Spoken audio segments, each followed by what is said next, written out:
चलिए चलते हैं हिंदी कहानियों की दुनिया में और आज सुनेंगे प्रतिष्ठित हिंदी लेखिका पूनम अहमद की लिखी हुई कहानी साफ सुथरा घर।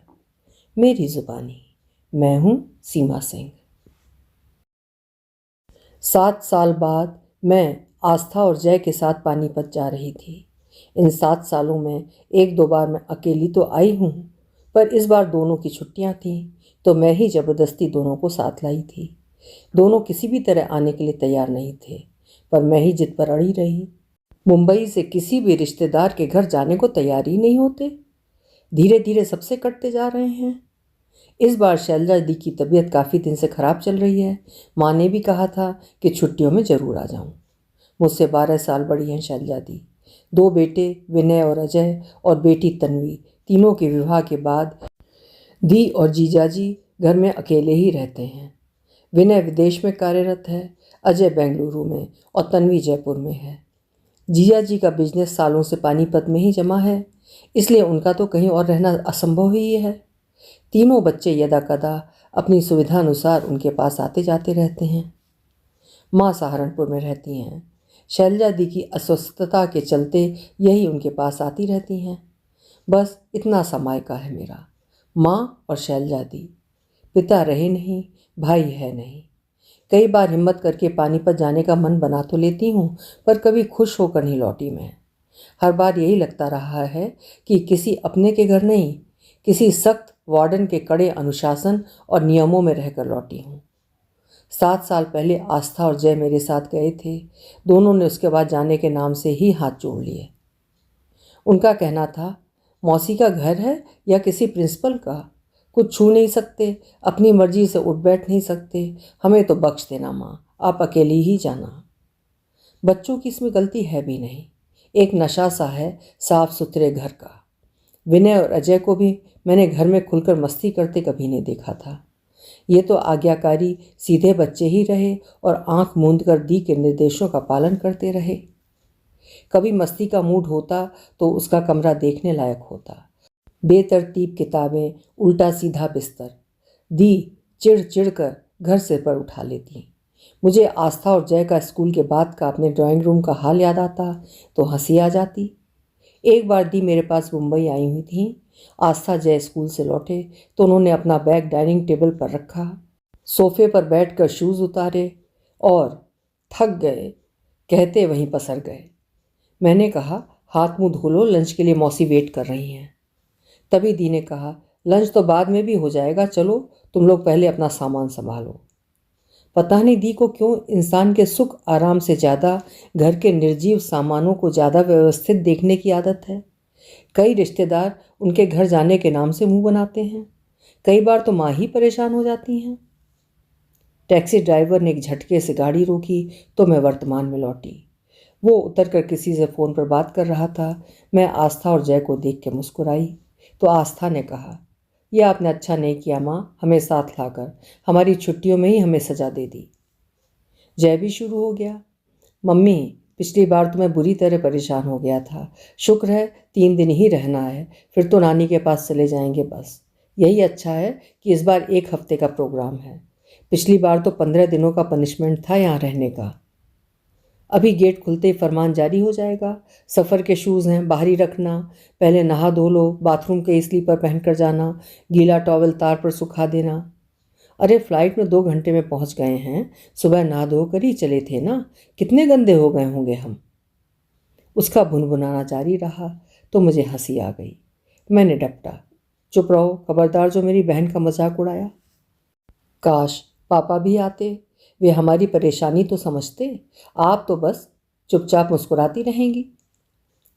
अच्छा हुआ अनिल नहीं आए, अभी तो 2 हो, फिर तीनों मेरी बहन के साफ सुथरे घर पर कमेंट करते रहते।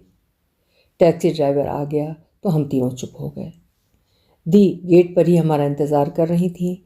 जीजा जी भी तैयार दिखाई दिए। जय ने दोनों के पैर छुए। दी ने हम तीनों को गले से लगा लिया। शुरुआती कुशलक्षेम के बाद थोड़ी देर बैठकर जीजा जी ऑफिस निकल गए।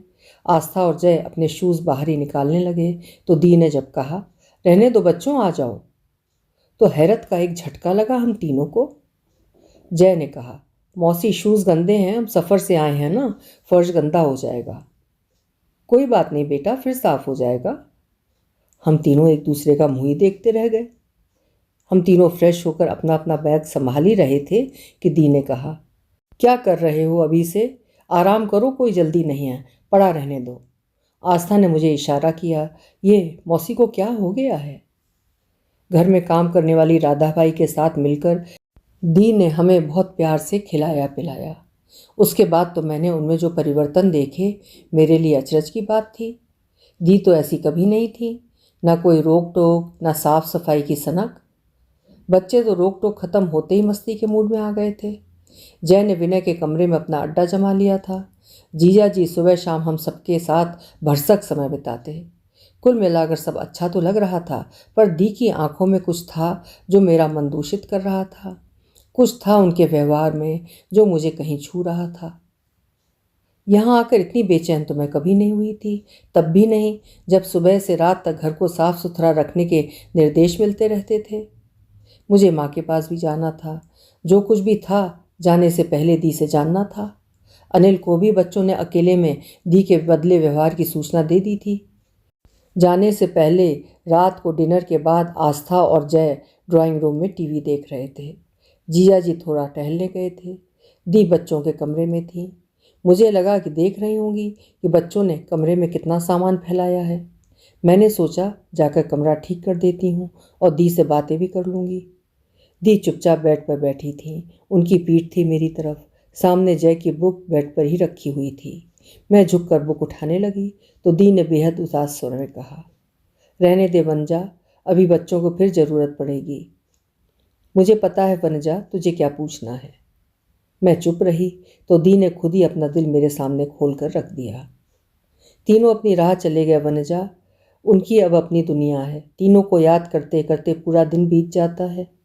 दी की आंखें बरसने लगीं तो मेरा दिल भी उदास आंसुओं में डूबता चला गया।